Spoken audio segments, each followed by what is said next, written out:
Hey, I'm back. Sorry, this video's taking a little while. I got backed up with some homework and stuff from school, so the video took a little longer than I thought to come out. It might come out really late Thursday, or it might come out really early Friday, but it's here. So let's get on with part 4 of conference predictions.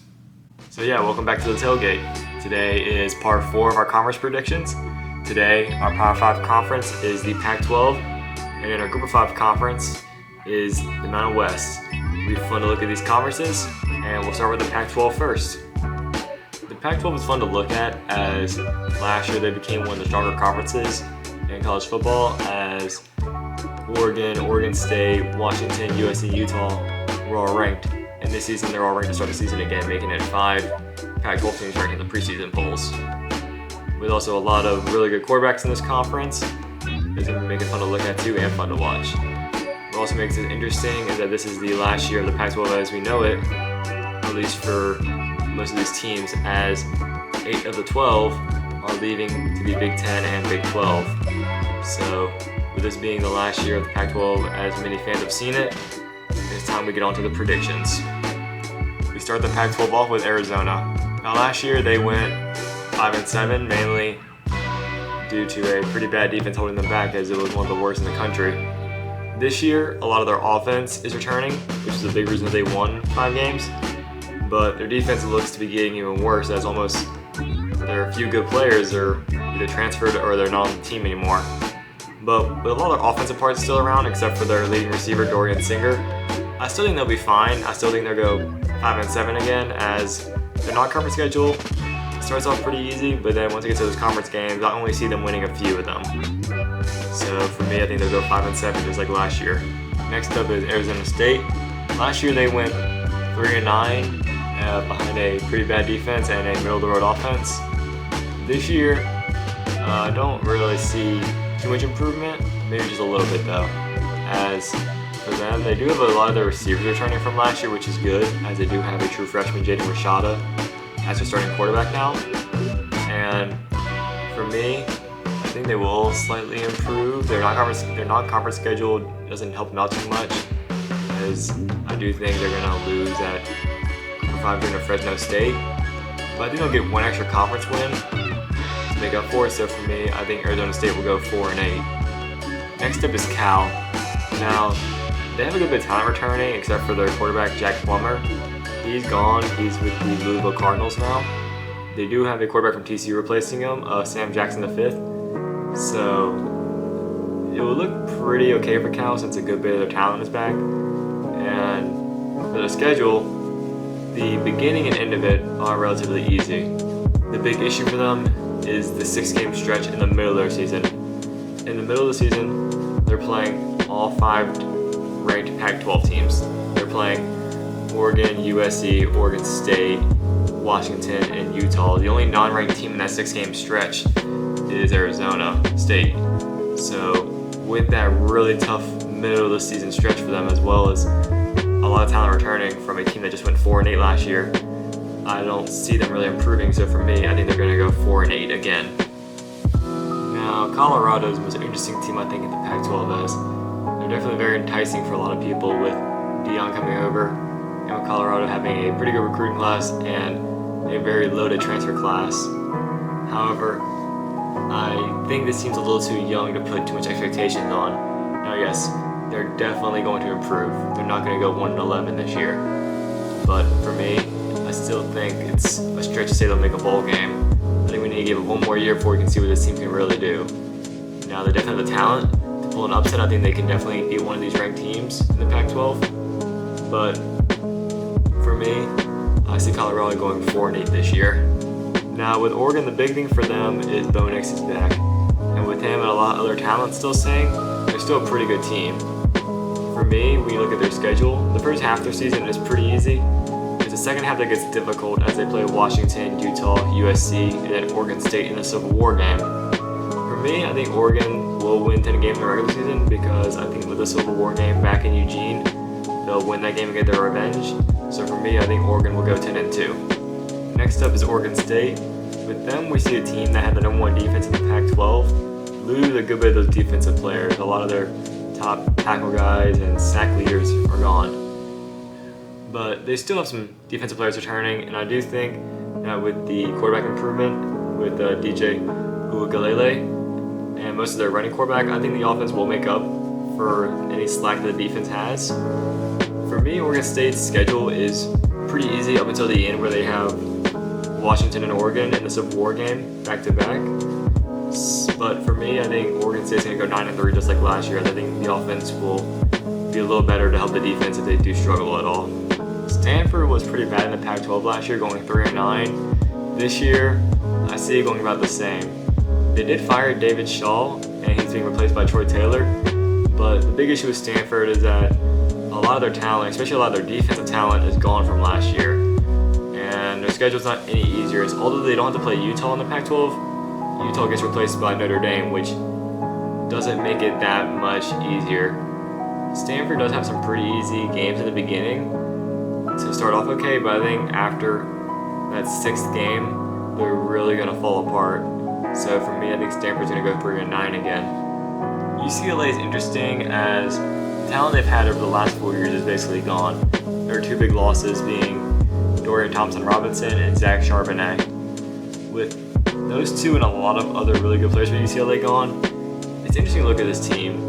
They do have one of the easiest schedules in the Pac-12 as they get to avoid some of those ranked teams, but they still do play a few.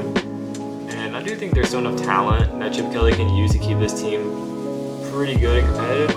So for me, I think with all that and a pretty easy schedule, I think UCLA will go 8-4 again. USC has Caleb Williams, so they're a very popular pick to make the playoffs in the Pac-12. And when you look at them, although they are losing Jordan Addison and Travis Dye, some of that other talent did show up in the Cotton Bowl against Tulane to prove that this team still has some pretty good talent behind them once they're gone.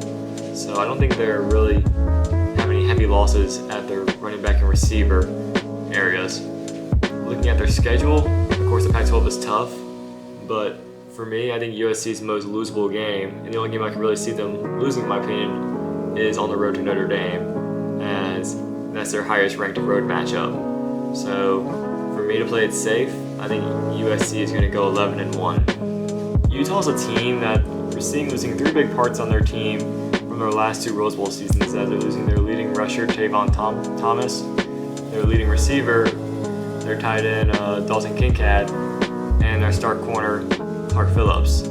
Outside of those, though, they still have their quarterback Cam Rising, and outside of those 3 big parts, they've got most of their defense back and most of their running backs and receivers back.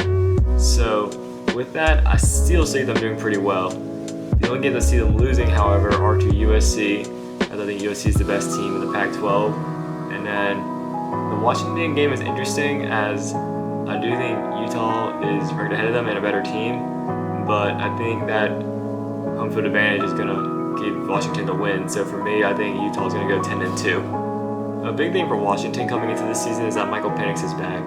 He was amazing last season, and it made for a dangerous receiver duo with Romo Dunes and Jalen McMillan. With him back, it means that Washington is one of the big contenders for the Pac-12. Now looking at their schedule, the first 8 games for them are pretty easy outside of that game against Oregon in the middle of the season. But for me, I think it really gets tough at the end of their season, as they play USC, Utah, Oregon State, and then Washington State in the Apple Cup consecutively. I think with those 4 tough games, I think Washington's playoff hopes will fall apart there. So for me, I think Washington will go 10-2. The last team in the Pac-12 is Washington State. Now last year, they went 7-6 and made a bowl game, mainly behind one of the better defenses in the Pac-12. The problem for me is I do see them regressing, as a lot of their best defensive players are gone, and their top 4 receivers are all gone too. And with the Pac-12 being a tough conference in general this year, I don't see Washington State making it back to a bowl game. I think they'll just barely miss out as they'll lose some of those tough games that really cost them. So for me, I think Washington State is going to go 5-7, and that wraps up my individual predictions for each team. And finally for the Pac-12, who do I think is going to be the conference championship games, who I think will win it, and then which team I think has the best shot to make the playoffs, and who are my Heisman favorites in that conference. For me, I think the championship game is going to come down to USC and Washington, as with Washington beating Utah, they'll give them the tiebreaker to play USC. And in that game, I think USC will win that, as I think they have more talent, and the quarterback battle will be the big factor for them.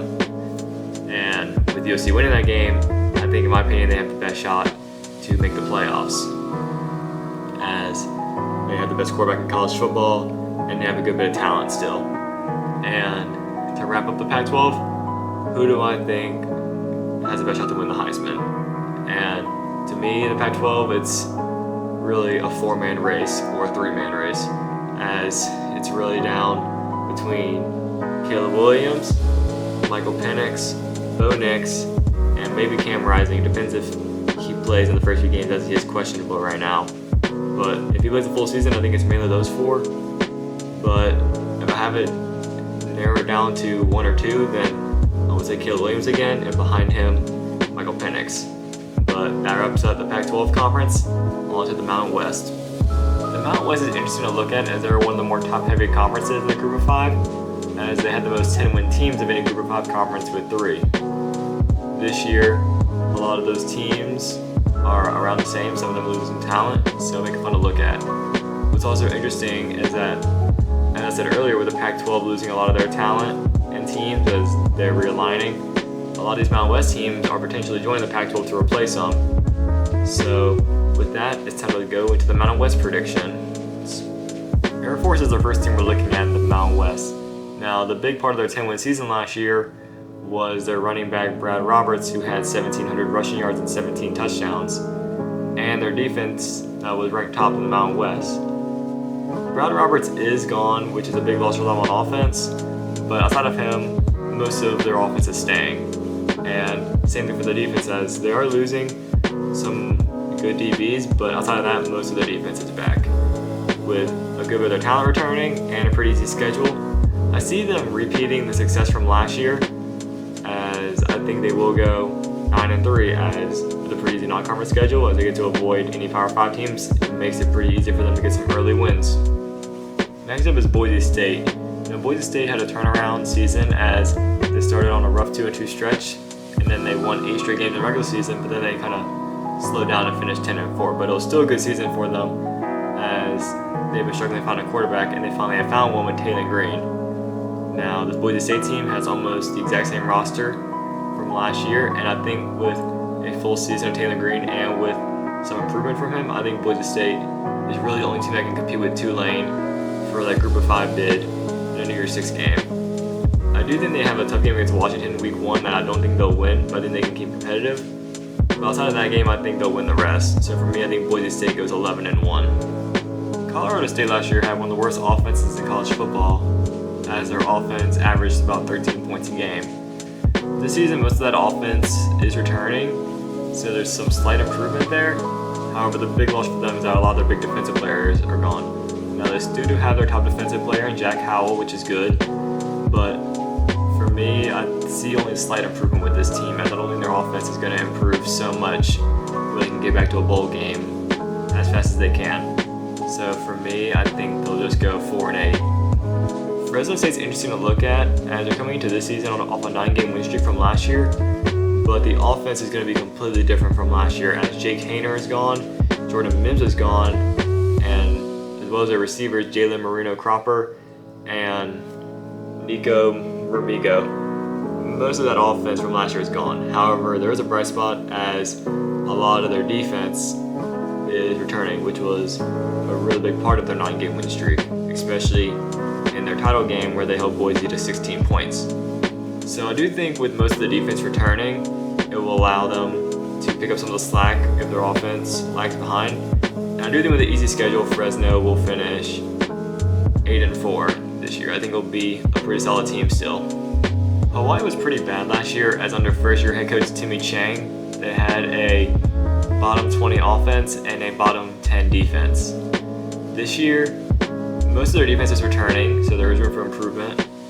And their quarterback, Braden Strager, is back, which is also means he can improve. The big losses for them are their leading running back and receiver, as Dendrick Parsons is gone and Zion Bowens is gone. However, I think with most of the defense back and with Braden Stracker back, I think they can slightly improve and squeak in maybe one more win.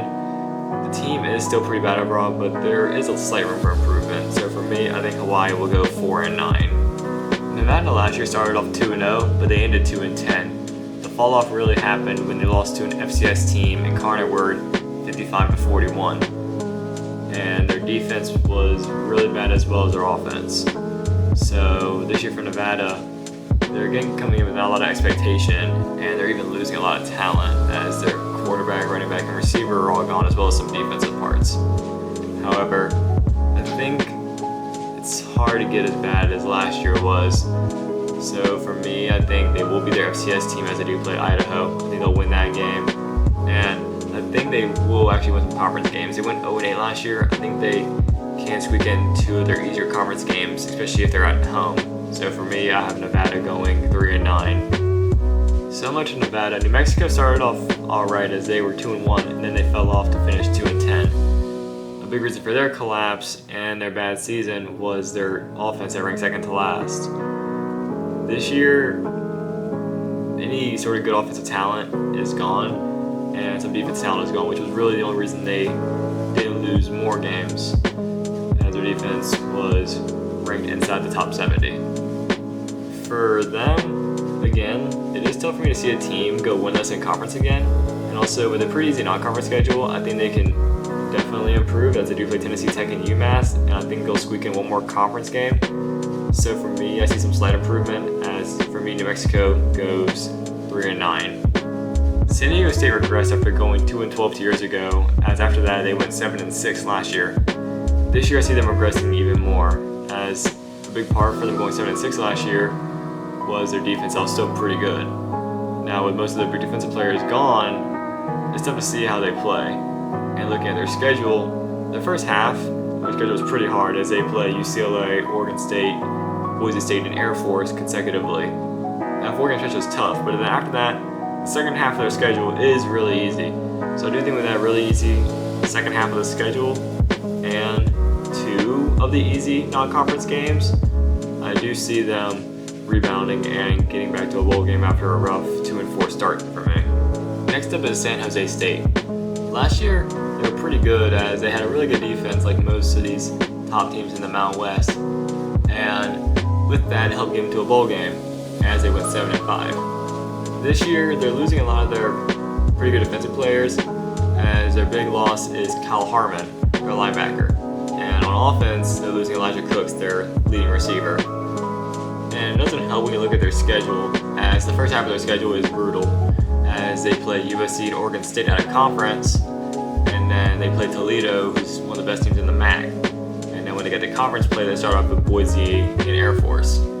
With that really tough first half of the season, it's hard for me to see them rebounding and getting back to a bowl game, especially with the losses on defense and some on offense. So with that, I think San Jose State goes 5-7. UNLV last year started off 4-1, but fell apart as they missed the bowl game going 5-7. This year they have 2 big losses with their running back Aiden Robbins and their safety Austin Ajake. With those 2 big losses, as well as just not a lot of momentum carrying over from this season, I see them honestly regressing, as they don't have a pretty easy start, as they do have Michigan and Vanderbilt to start off the season in non-conference play. And then after that, I just don't see them getting into momentum to get them to a bowl game. So for me, I think they're going to go 4-8. Utah State was a weird team last year, as they made a bowl game with a bottom 30 offense and defense. They're coming to this season with some big losses, as on offense, they're losing their leading rusher, and Calvin Tyler, and their leading receiver, and Brian Cobbs. And on defense, they're losing their leading tackler, as they're losing their linebacker, whose name I'm not going to try to pronounce. I'm just going to spell it right here for y'all. But going into this season, it's hard to imagine them making a bowl game again, especially with how weird it was last year.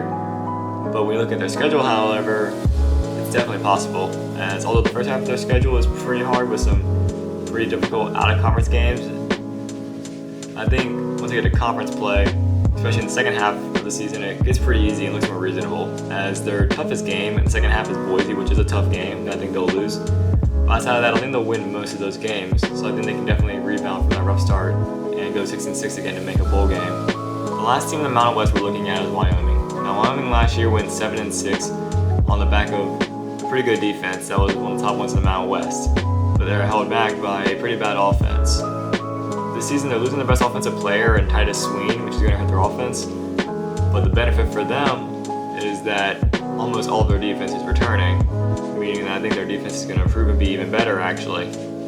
Looking at their schedule, they start off with 2 tough games, as in the first 3 weeks they played Texas Tech and Texas. But after that, I think they'll be just fine, as they'll repeat their success from last year and go 7-5. And with that, that wraps up my individual Mountain West predictions.